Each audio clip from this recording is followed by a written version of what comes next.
வணக்கம். நான் அஜித்குமார் பேசுகிறேன். கும்பகோணம் மாநகராட்சி கோவில் நகரம் அப்படின்னு நம்ம சொல்லிகிட்டே போகலாம். வெளியூரில் உள்ளவங்க பெருமையாக பேசுவாங்க.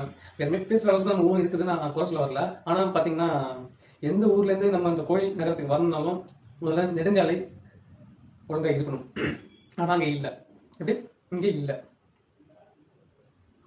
இப்போ அதனால என்ன சொல்லணும்னா, நான் தனிப்பட்ட முறையில் ஒரு 4 மாதத்துக்கு முன்னாடி சிஎம் சார் அவர்களுக்கு நான் ஒரு மெயில் போட்டேன். என்ன போட்டேன், இந்தமாரி ரோடு சரியில்லை கும்பகோணத்தில், எல்லா ஏரியாலுமே நீங்கள் நல்லா பார்த்துங்க, எல்லா ஏரியாலுமே சரியில்லை. நான் இந்த மாதிரி போட்டிருக்கேன், என்னன்னா இங்கே ரோடு சரியில்லை, சில இடத்துல ரோடே இல்லை அப்படின்னு போட்டிருக்கேன். அவங்க எனக்கு ரெஸ்பான்ஸ் பண்ணாங்க. என்ன பண்ணாங்கன்னா, உங்கள் இதை வந்து நாங்கள் இந்த இதுக்கு மாற்றிருக்கோம், அதாவது பிடி ஆஃபீஸ்க்கு மாற்றிருக்கோம். சரி, ஓகே, நாங்கள் அதை வரவேற்கிறோம். ஆனால் அங்கேருந்து ஒரு ரெஸ்பான்ஸும் இல்லை. சரிங்களா? தனிப்பட்ட முறையில் நான் மெயில் பண்ணிட்டேன், ஆனால் மெயிலுக்கு எந்த ஒரு ரெஸ்பான்ஸும் இல்லை. இதை நான் தான் கேட்பேன். சரிங்களா?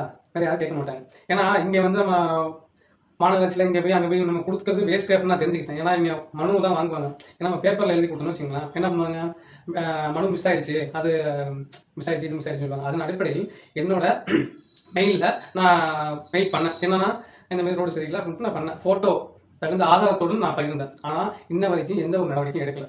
சரிங்களா? இந்த கவர்மெண்ட் இதற்கு நான் தக்க பதிலடி நான் கொடுக்கணும்னு ஆசைப்படுறேன். எப்படி, இதுக்கு இந்த ஆட்சியை விட்டு போனாதான், இந்த திமுக ஆட்சி போனாதான் இதுக்கு நல்ல முடிவு வரும்னு நினைக்கிறேன். ஏன்னா நீங்கள் தான் ஆட்சியில் இருக்கீங்க. 4.5 வருஷம் ஆகுது. நான் கொடுத்து 4 மாதம் ஆகுது மனு, மெயில் பண்ணி. ஆனால் எந்த ஒரு ரெஸ்பான்ஸும் இல்லை. சம்மந்தப்பட்ட அதிகாரிகள் வந்து பார்க்கல.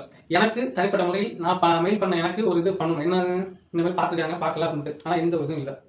கேட்டீங்களா? இது கோவில் நகரமா இல்லை குண்டும் குழியும் நகரமா அப்படின்ட்டு நான் கேட்கலாம்ல.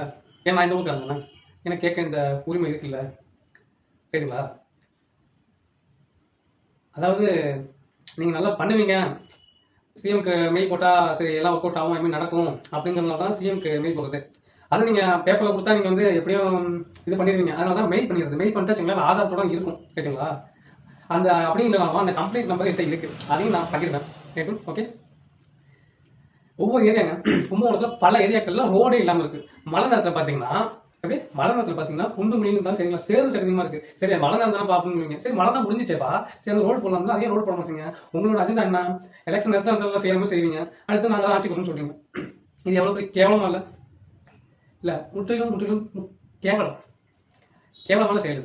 ஏன்னா நீங்கள் உங்கள் ஆட்சி இருந்துக்கிட்டே நீங்கள் இப்படி பண்ணுறீங்க. அதில் வர அடுத்தது 2026, 31 நாங்கள் தான் பிடிப்போம் வந்துருங்க.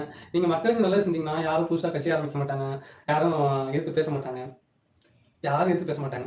நீங்கள் செய்யறது சரியில்லை, அதுதான் நாங்கள் கேட்குறோம். நாங்கள் மட்டும் இல்லை, மக்களாகிய நாங்கள் கேட்கிறோம். சரிங்களா?